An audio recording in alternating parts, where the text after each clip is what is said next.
मुंबई आंतरराष्ट्रीय विमानतळावर एक मोठा अनर्थ टळला। कोचीहून मुंबईत पोहोचलेलं एअर इंडियाचं विमान मुसळधार पावसामुळे रनवेवर घसरलं। विमानाला बसलेला तडाखा या घटनेसंदर्भातल्या फोटोमध्ये स्पष्ट दिसतोय। सुदैवानं या दुर्घटनेत कोणतीही हानी झाली नाही। प्रवाशांना विमानातून सुरक्षितपणे बाहेर काढण्यात आलं।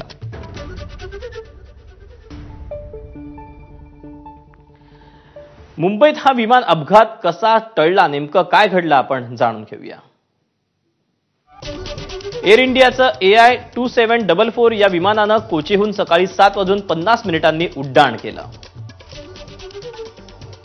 मुंबईजवळ हे विमान जवळपास 9:15 पोहोचलं।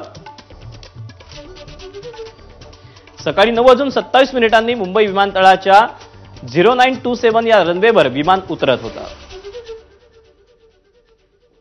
विमान उतरत असताना त्याचा सरासरी वेग 240 किलोमीटर प्रति तास इतका असतो। आज सकाळपासून मुंबईत प्रचंड पाऊस सुरू असल्यानं रनवे निसरडा झाला होता।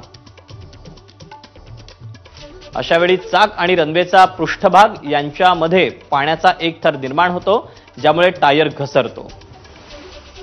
त्यामुळे पायलटनं ब्रेक लावल्यावर विमान घसरलं आणि रनवे सोडून डावीकडील गवतात गेलं। मात्र पायलटचं पूर्ण नियंत्रण विमानावर होतं, त्यामुळे विमान पुन्हा रनवेवर आलं। तिथून ते सुरक्षितपणे टॅक्सीवेवरून एरो ब्रिज पर्यंत नेण्यात आलं आणि सर्व प्रवासी यामध्ये सुखरूप होते।